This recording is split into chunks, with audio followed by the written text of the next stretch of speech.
Howdy, howdy, howdy, my name is Anachi Sasuke, and welcome back to Let's Read the SCP Foundation Wiki. Now, this episode was supposed to have happened last Thursday, but while I was in the middle of recording it, in fact, I was, at the very beginning of SCP-732, my computer crashed, and when it came back, I had no internet for 3 hours. So that's why this episode is happening today instead of then. But since it's episode 156, I can just pretend like I took a week off instead of life punching me in the face several times. So, for this episode, we're going to be starting with the Rathole cover, going through the Fanfic Plague, a pair of scissors, the baby, and the insult box. So let's check out the Rathole cover again, because I had already read this one, but I forgot most of it, so it works out. This is Euclid, and the containment procedures. A system of decommissioned utility tunnels at Site 9 was sealed off and converted into a mock sewer system, covering an area approximately 6 city blocks with 17 street-level access points sized to fit SCP-731-1. Disposable dudes are sent to check the manhole covers every 1 to 2 weeks to ensure that one does not attempt to stray farther afield. All other horizontal access hatches, or aperture covers, aperture science, within a 5-kilometer radius have been sealed or retrofitted to a form factor incompatible with 1. The mock sewer system is to be kept impenetrable to the entrance or exit of any vermin or other small creatures. A mixture of simulated wastewater and refuse is to be cycled intermittently through the system via pumps. Human access to the substreet level system is via decontamination locks. The substreet level is not considered hazardous, but care must be taken against any unexpected tricks or traps that may be set by 731-2 contained within. 2 is classified safe. So, SCP-731 is a steel disc 63 centimeters in diameter, approximately 3 centimeters thick, weighing 55 kilograms. On its upper side, it resembles an ordinary manhole cover with 2 apertures for the insertion of lifting picks, and a traction pattern embossed on its surface that resembles a maze. Ah, so it does. A logo in the center consists of 2 short bars with arcs extending from their midsection. The appearance of the cover does not correspond to any known utility system or manufacturer, though the logo could potentially represent blank or blank blank. On the other side of the disc is an intricate geometric pattern. There's a guy walking on the roof outside my window. Where was I? Geometric pattern of etched curves whose purpose or meaning is unclear. The existence of an SCP candidate was first suspected in downtown Blank when data mining revealed a suspicious pattern of unexplained missing persons. The pattern stretched back at least 50 years, prior to which time inadequate records were kept to track the disappearances with certainty. The underlying pattern to the disappearances was matched to the sewers and utility tunnels of the city. The last known location of disappeared victims was always in the immediate vicinity of an access manhole. Foundation teams searching the tunnels eventually discovered the unusual patterning on 731-1's underside, but by the time they returned with a containment vehicle, one had transposed itself with another manhole cover somewhere else in the city. Why is there a guy walking on the roof outside my window? Somewhere in the city. One was ultimately cornered after a campaign was launched to melt down every manhole cover in the city, under the guise... I forgot to turn Discord off. Hold on. Sorry about that. It was ultimately cornered after a campaign was launched to melt down every manhole cover in the city under the guise of anti-terrorism measures, restricting one's mobility to the point where its only option was to transpose into a manhole that had been prepared for rapid removal and transport. SCP-731-1 appears to act as a sort of roving ambush predator. Its senses are unknown but apparently very acute. When it is stepped on by a lone human who is not being observed by anyone else, the victim appears to fall down the manhole. In actuality, is being sucked into the solid surface of one. Simultaneously, a large Norway rat, Rattus norvegicus, hereafter designated 2, is disgorged from the other side of the cover to fall into the tunnel below. It is thought that SCP-731-1 somehow converts its victim into this rat. I would like to point out that, back when I was recording this back-to-back with the previous episode, it was not lost on me the irony that Norway rats came up in both episodes. I don't know if it's irony or just weird, or maybe the same person wrote it and they have something against the rats of Norway. The maximum range over which one is able to transpose itself with compatible manholes, or whether it is possible for it to jump to another network of utility tunnels not directly connected to its current home, is not known. The frequency of its spontaneous jumps increases the longer it goes without performing a conversion, possibly with the goal of finding better hunting grounds. It is therefore hoped that by allowing it to capture and convert a disposable loot on a regular basis, it can be kept satisfied, or satiated, same thing, and will remain within the faux city where it is currently contained. Okay, I think what happened was I was in the middle of reading this entry and got to this addendum here, and then my computer crashed, because I don't remember starting the fanfic plague. The rats produced by 731 appear physiologically normal at first examination, and right there is when it crashed. However, evidence suggests that they possess an unusually high level of intelligence and that they may retain specific knowledge and/or memories possessed by the humans they were created from. Two have proven extremely adept at overcoming puzzles and other challenges and are only rarely fooled by conventional rat traps. Two avoid human contact whenever possible, and their endocrine responses suggest they are universally terrified by the presence of humans. When kept under observation in a laboratory setting, this fear appears to override much or all of their higher brain functions, such as they may be, causing their behavior to appear similar to normal rats. This makes confirmation of their intellectual capabilities under controlled conditions difficult. Concealed cameras and microphones were hidden in the tunnels of the containment facility to observe converted rats in their natural environment. When unaware that they are being observed, SCP-731-2 are highly social and appear to attempt to communicate in complex ways.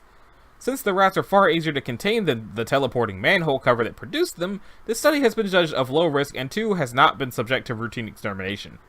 When normal rats are introduced into cages with 2 tend to be timid and exhibit submissive behavior towards their wild cousins. The normal rats do not appear to consider 2 unusual. Mating behavior has been observed, but it does not appear that these superficially similar species are interfertile. It is not yet known whether 2 are fertile at all. 2 appear to have a longer lifespan and lower metabolic rate than natural rats, with a correspondingly reduced fecundity. Fecundity? What is that? The ability to produce an abundance of offspring or new growth, fertility. You already said fertility like 3 times, why did you have to change the word? This further reduces the potential risk of one's progeny escaping into the wild, though a population may still exist in, probably Norway.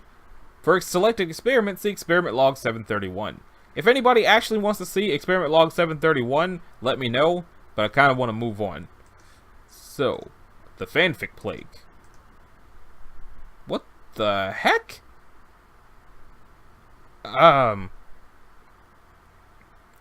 SCP-7 over 9,000. Object class Keter.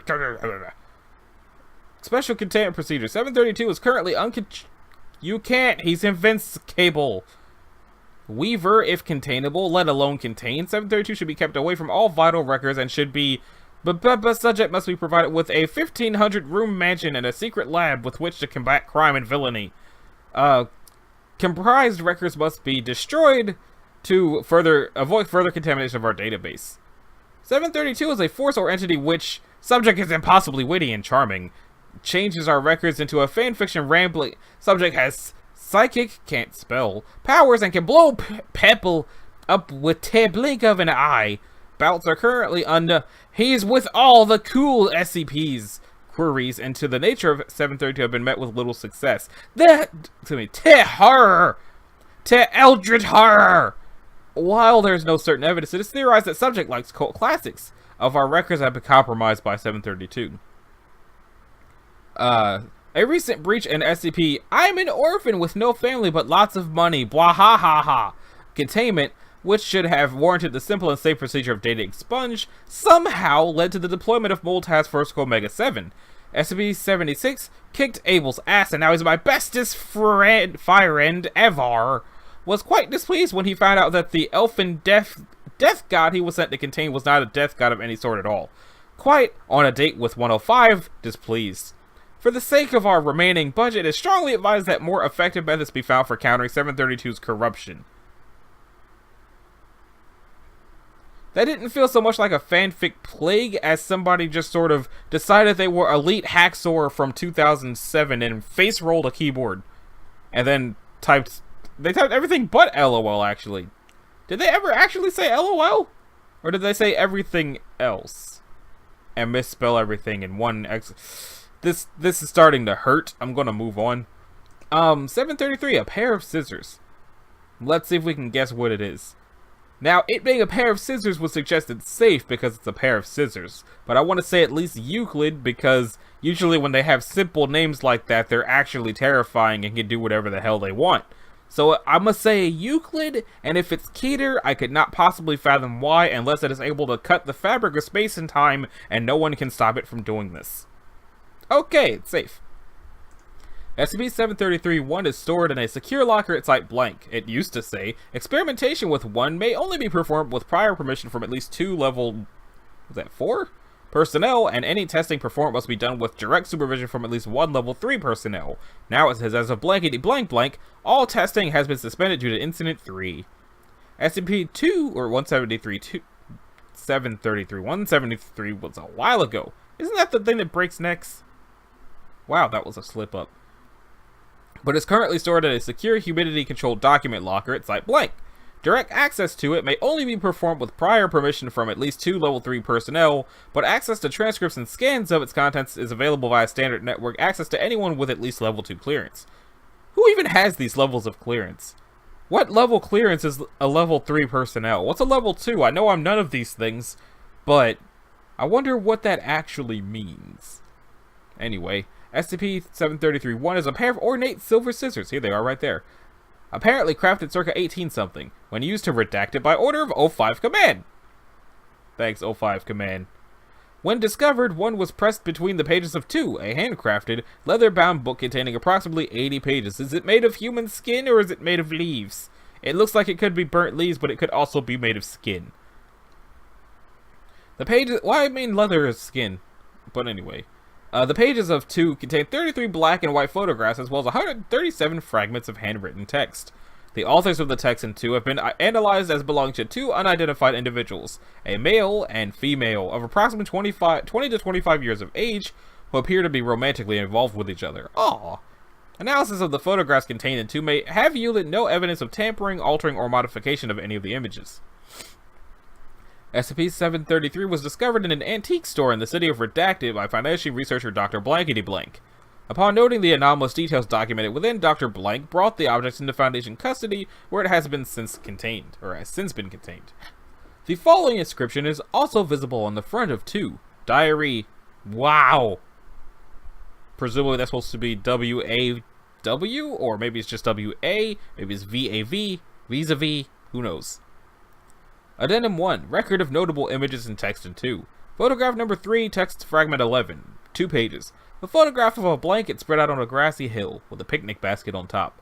The impressions in the blanket are consistent with that of a person sitting on the blanket, but no one is visible. The first time I saw you, you were like the rising sun, banishing the chill of loneliness with your radiant beauty. Photograph 7, text fragment 26. A photograph of a table at a crowded restaurant. A well-dressed middle-aged gentleman is seen conversing and or laughing with an empty seat next to him.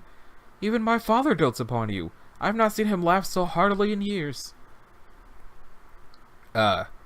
Fragment 49, photograph 11. Photograph of wedding chapel. Shadow patterns indicate a woman in a dress should be within the frame of the picture, but no such woman is visible. When I saw you walking down the aisle, you took my breath away. I've never been so happy as on that day. Photograph 26, text fragment 93. A cradle containing a newborn infant propped up next to an empty chair. Our daughter Agatha, the fruit of our love. Photograph 29, text fragment 115. A smiling, handsome man of approximately 20 years of age stands with his hand extended as if holding something that cannot be seen. Your friend, blank. I'm almost made jealous by the happiness you show when he is in town. Text fragment 128. Blank, blank, blank! Why must you spend so much time with him? Our bed seems to have grown cold lately. Am I at fault? It's page 63. Text fragment 133. My dear blank, it is with sadness that I admit to having had an affair with my beloved blank. I cannot deny it any longer. I cannot deny it any longer. Though I am reluctant, when you read this I will already be gone. I can only hope that you can find it within your heart to forgive me. Subject B. Photograph 33, text fragments 136 to 137. A damaged photograph, older than the ones before it, showing a couple holding hands. The face of the man as well as the surroundings are blurred by what appears to be drops of human tears and smeared blood, and the woman has been cut out using scissors. It has been a long time since I have written. My tears are run dry and sorrow has turned to hatred in my heart. If I cannot have you, then no one else will. No one shall even remember your name when I am through. Addendum 2, Experiment Log. Redacted. Incident 3. On blankety blank blank, a security breach was reported at Site Blank. Upon investigation, security footage showed Agent Blank opening one's containment locker and redacted.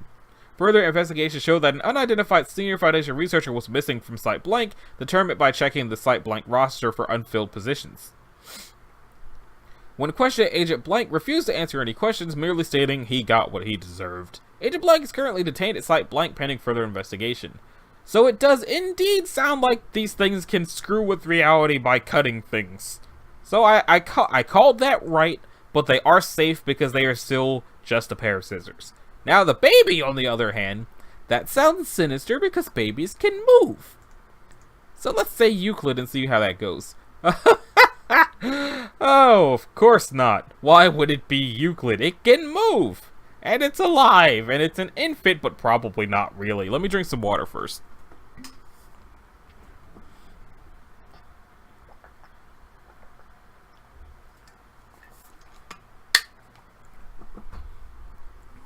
Sorry about the sound of the bottle closing. I didn't think that through very well.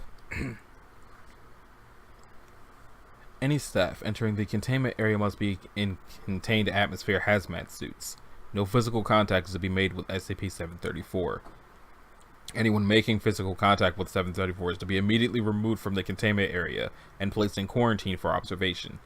Any items exiting the testing area must be sterilized before being allowed to exit the containment area. Blood is to be drawn via arterial catheter once daily, the amount to be determined and reevaluated monthly. Catheters to be cleaned and maintained 3 times daily. Blood drawn is to be immediately sealed and the container sterilized before cryogenic storage. Blood may be stored for 5 years, after which it is to be incinerated. Requests to use drawn blood must be submitted to Overwatch. SCP-734 must have a handler standing by at all times in full hazmat gear, who is to be rotated every 4 hours. Interaction with 734 is allowed only when in full hazmat equipment. 734 is to be changed and fed as needed with nutritional requirements reviewed and adjusted monthly. It may be given toys with clearance from Overwatch. SCP-734 appears to be a male human infant between 7 and 8 months of age. 734 shows normal development and health for a child of his age and genetic background. No abnormal genetic mutations, infections, or rare cellular disorders have been found during any test, and no point of or cause has been found for the effect he has on human tissue. Any human tissue making contact with 734 will begin to rapidly break down and flake away. This effect is most often triggered by skin-to-skin contact, but any living 734 cell can cause the effect. This flaking will begin at the point of contact 2 hours after exposure to 734, and spread at the rate of 0.5 millimeters per minute. The means by which the flaking occurs is unknown, as no form of viral, bacterial, or chemical agents are passed by 734 to the subject. Cells begin to lose physical cohesion and small patches of tissue begin to peel away in flakes. The flaking begins in the tissue layer of contact, most often the epidermis, and will attack that layer exclusively for 5 hours. After 5 hours, the effect will begin on the next layer and continue in this manner until all tissue layers are affected. This process is extremely painful and becomes progressively more debilitating as nerve tissue, blood vessels, muscle tissue, and skeletal structures are exposed then eaten away by this effect. No treatments or procedures short of amputation of the affected areas have shown any success in halting the progression, with amputation having a success rate of 72%. Due to the non-infectious nature of this effect, and its low survivability rate, blood drawn from 732 has a very high strategic value. An arterial catheter has been installed to provide a constant supply of blood samples, which are currently being stockpiled in research for possible application in Foundation activities, both covert and military. 734 itself has shown above average intelligence and physical aptitude, and proposals to train and condition 734 to become a Foundation operative once it matures are under review. SCP-2241 and the Amnestic Orientation Manual. 734 was recovered at Blank Medical Hospital after reports of a massive outbreak of an unknown form of flesh-eating bacteria in the maternity ward. Foundation operatives quarantined the area and found several nurses, 4 doctors, and 1 infant affected by 734. He was isolated and contained after interviews with staff. The mother of 734 was not found, and no record of her discharge from the hospital were found. It is assumed that she was affected by 734 during birth and died from the effect. How she was able to carry 734 to term remains unknown. Addendum. Memo to handler staff.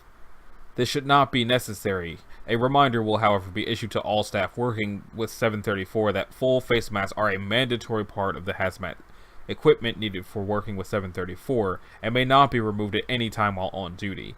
SCP-734 may be a baby, but it is still capable of causing a degenerating tissue disorder in anyone coming into contact with any living SCP-734 cells. This includes mucus. Agent Blank removed her face mask, stating, "He's just a baby, I'm holding his hands, it'll be fine." 734 then sneezed on Agent Blank's face, causing Flaky to initiate 26 points on her face and neck. Photographic records of the effect's progression upon her will be provided to any staff with questions or complaints related to 734 and its containment procedures.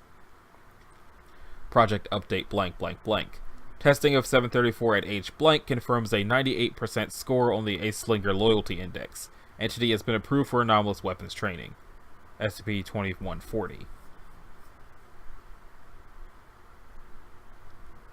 I wonder if they're going to put the baby in Project Resurrection. If anyone who was involved with Project Resurrection watches these videos, I think that you should put the baby in there.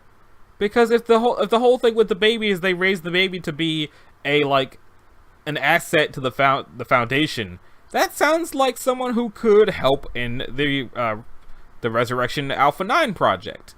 But that's just me. Now that brings us to the insult box, which is the last thing in this episode, and it's Euclid.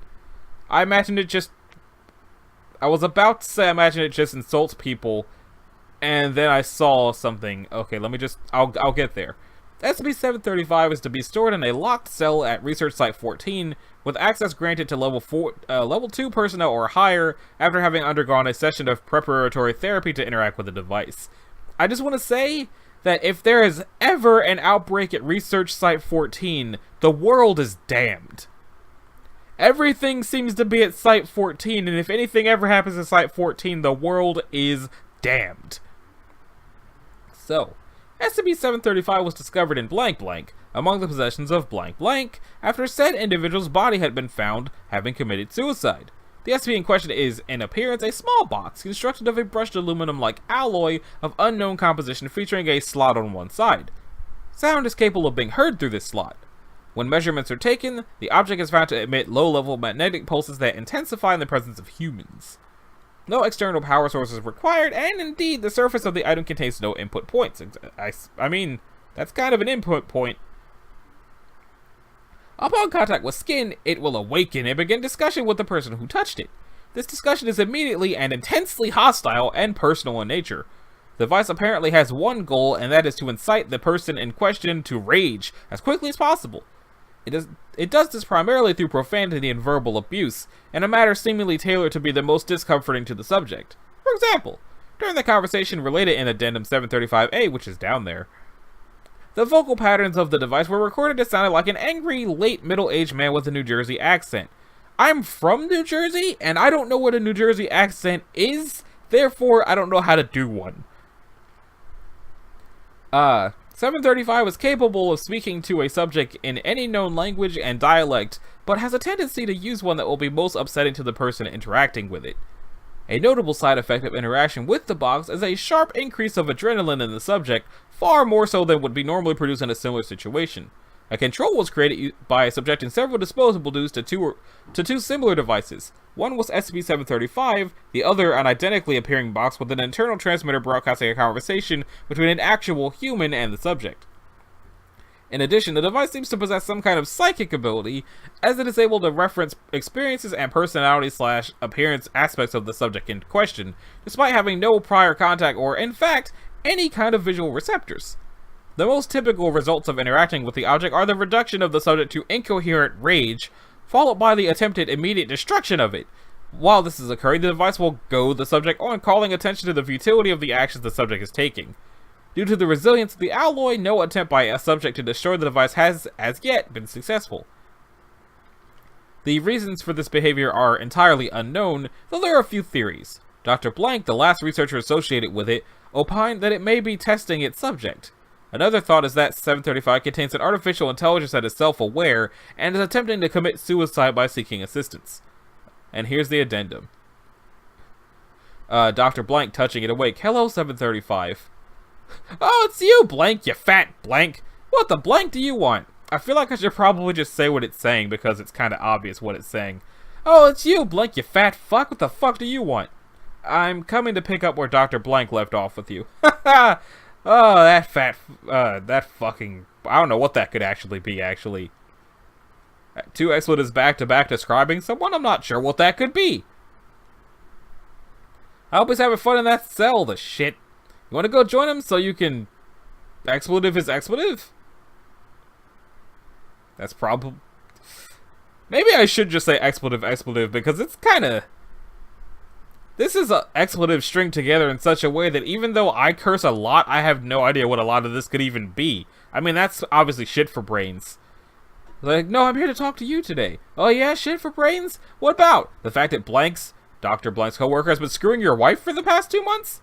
That's not true and you know it. Anyway, as I said, I'm here to talk to you, not me. Or about you, not me. Yeah, you're right. Like how you couldn't get it up last night even though that fat blank Dr. Blank's wife was pounding your blank with a blank while you blank porn was on, huh? See, I knew you were a blank. Yeah, I'm gonna just keep saying blank because I don't even know what this could be. Doctor becoming visibly agitated. Alright, now you know that's really uncalled for. You mean like the stink that's coming off you? God, no wonder your blank wife is fooling around. You look and smell like a blank rotting buffalo, you eunuch. You know she has her tongue in Blank's expletive right now? She loves doing that. She would never do it to you, you hairy bloated blank, but that's okay. You like getting that from men anyway. Shut up! I can't help it! I work in this hole all day just to afford that house she made me buy! I can't help it if I never have time to go to the gym! Ha! You miserable blank. You haven't seen your blank in 5 years anyway, it's too late for the gym. And you're still not making enough money to satisfy that blank, that's why blank bought your blank wife that new blouse last week.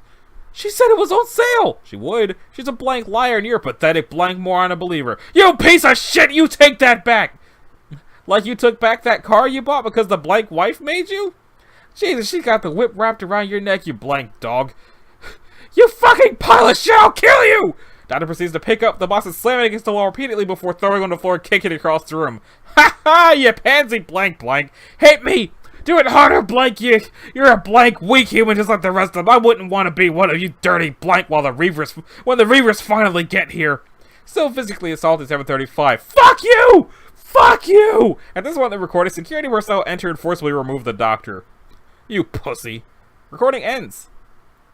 After this incident, the doctor is removed from the project. A proposal has been requested by Dr. Blight to apply 1331 to 735 and attempts at reducing or neutralizing its effect. This proposal is currently being reviewed by the Ethics Committee and Site 14 administration. So, I want to apologize for, some of the cursing I attempted to do in lieu of the box cursing.